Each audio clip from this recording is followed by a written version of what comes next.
Hi students, how are you? Hope you are doing well and are watching all the videos of all the subjects.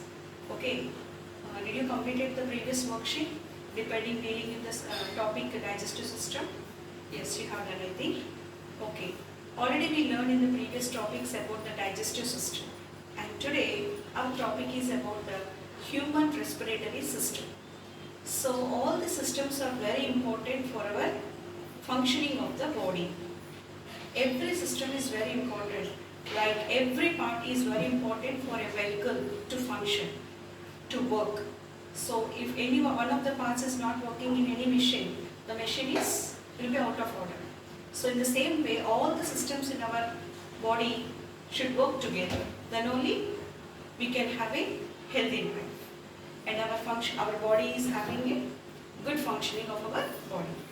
And today, as a part of this, today our topic is the respiratory system. Before going to learn about the respiratory system, we should know what is a respiratory system. Actually, a respiratory system is a set of organs. It is a set of organs used by a person to breathe.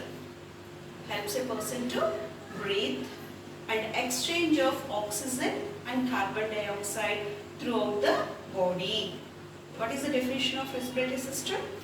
The respiratory system is a set of organs helps a person to breathe and to exchange of oxygen and carbon dioxide throughout the body. This is about the definition of respiratory system. Actually, the main process involved in this respiratory system is respiration. What do you call? Respiration. What is this respiration? Respiration involves in two processes, that is inhalation and exhalation. Inhalation and exhalation. As you know, in the previous chapters, we know very well, children, internal organs and external organs. When we talk about internal organs and external organs, what is it? Internal organs means the organs which are present inside the body, and external organs means the organs which are present outside the body. So in the same way, inhalation. Inhalation means taking in air. Which air we take in? We take in oxygen. Which air we breathe? We inhale oxygen.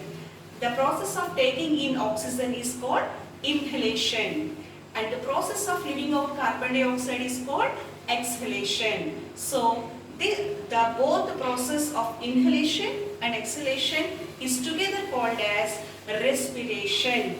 This is the main process involved in the human respiratory system. Do you understand, children? What is the respiratory system?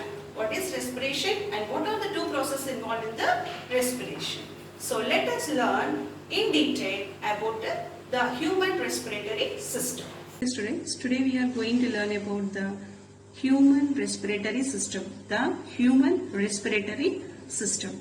Before going to know about the human respiratory system, let us know what are the parts involved in this human respiratory system. The first part is nasal cavity and pharynx, larynx, trachea, lungs, bronchi, bronchioles, alveoli and diaphragm. The human respiratory system starts from the nasal cavity and ends with the diaphragm. In between, the respiration process occurs. So let us learn first about the nasal cavity. This nasal cavity is present inside the nose. Actually, in the digestive system, how the food starts digesting in the digestion starts in the mouth, in the nasal cavity, in the nose, the respiration starts.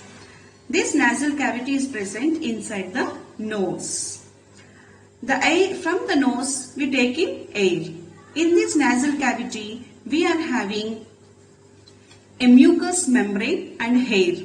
See, children, whenever you feel irritating, or whenever you feel if you want to clean your nose, you just clean your nose with a cloth, and you will have some dust comes out, and you feel that a little hair particles are inside your nose.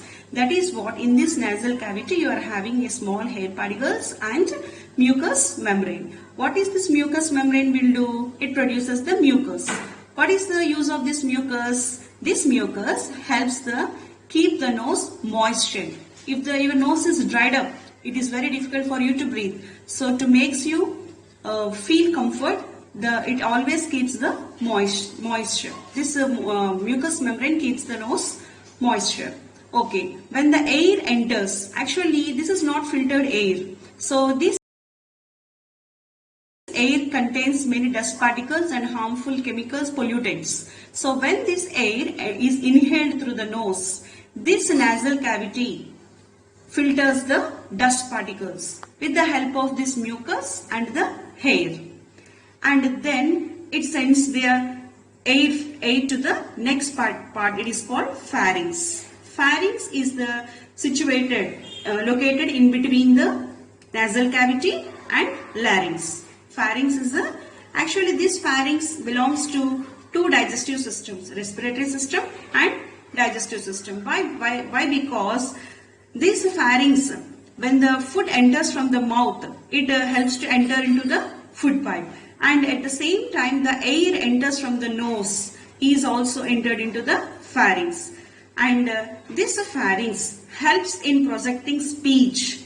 The muscle in the pharynx, here it is made up of a muscle, and the muscle in the pharynx resonates the sound and projects the better. What is the function of this pharynx? It helps the air to pass from the nasal cavity to the larynx, and also it helps in projecting speech and resonate the sound and projects better. Means it gives us a clear sound. Understood, children? And the next, passing from the nasal cavity, from the pharynx, we are going to the larynx. If you see, I just marked it here to make you clear. See, this larynx is present in between the trachea and the pharynx. It is a bridge in between the pharynx and the trachea. And do you know the other name for larynx is also called as voice box? I think by this time you would have understood. Larynx is also called as voice box. Means it produces the voice mainly. Okay. And this larynx helps mainly in breathing. Already we know this air is passed from the pharynx through the larynx. It passes into the trachea. So it helps in breathing and also producing sound and protecting trachea from food aspiration, and mainly it protects the trachea from food aspiration. Okay, whenever the food comes by mistake, the food comes from the here to here, the tracheas, we feel that indigestion occurs and some sour taste occurs in the throat. So this food aspiration is protected by this larynx. So larynx is also called as voice box, and it helps in breathing, producing sound and protecting trachea from food aspiration. Understood? And one more major thing is we have to notice the vocal cords. The vocal cords means which gives a sound. The vocal cords are present in the larynx. And what this vocal cords will do, it will manipulate the pitch and volume of the sound. If you want to speak louder or little bit or in the average, the range of the sound, the pitch and the volume of the sound is maintained by this vocal cords in the larynx. And also it helps in swallowing, breathing and phonitation. Because of this manipulation of sound, pitch and sound, we can easily pronounce the words, phonitation. Some sounds we have to bring from the inside. So these phonation sounds can be manipulated by this vocal cords, and we can easily swallow, and also it helps in breathing. This is the major functions of the larynx. Next we are moving to now the air is passed from the nasal cavity to the pharynx and the larynx. Now the air is exactly entering into the trachea. Where this trachea is located? This trachea is located in between the larynx and the lungs.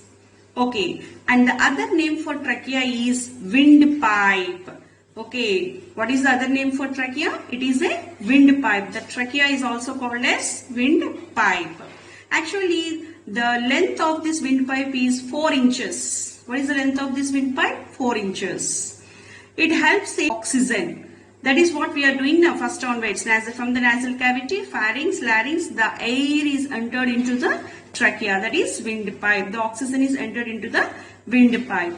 And it also helps in sending out the carbon dioxide the same way. To and fro of oxygen and carbon dioxide occurs in this trachea, that is windpipe. And also one more important thing you have to notice, children, when you are having cough or a bad cold, you will have a problem in choking. Choking means what? Here you feel some difficulty in swallowing the food, or something blockage. You feel like something blockage. The air cannot pass into the lungs properly. That is called choking. Actually, this choking is very good, you know. Why? Because this choking helps in sending the foreign substances. Foreign substances means what?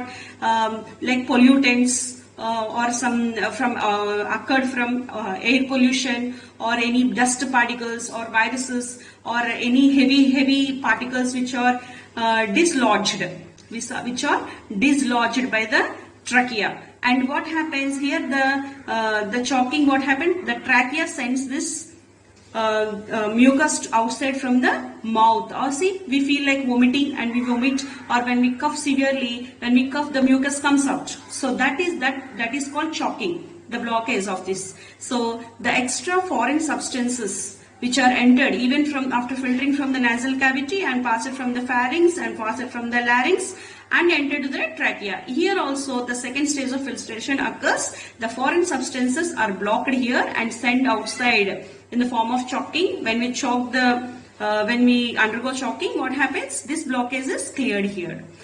Understood, children? These are the main parts. In part 1, we are learning here up to nasal cavity, pharynx, larynx and trachea. This is the way the air enters. Understood, children? And the remaining parts we will learn in the next video. This is the part 1 activity. I mean 3 questions I am giving related to the video 1, part 1 of the respiratory system. Which organ is the common entry for the food and the air? Which organ is the common entry for the food and the air? And second question, which organ contains vocal cords? Which organ contains vocal cords? And third one, what is the other name of trachea? What is the other name of trachea? Please answer these questions. Watch the first video and answer these questions, and then answers will be revealed in the second video. Thank you.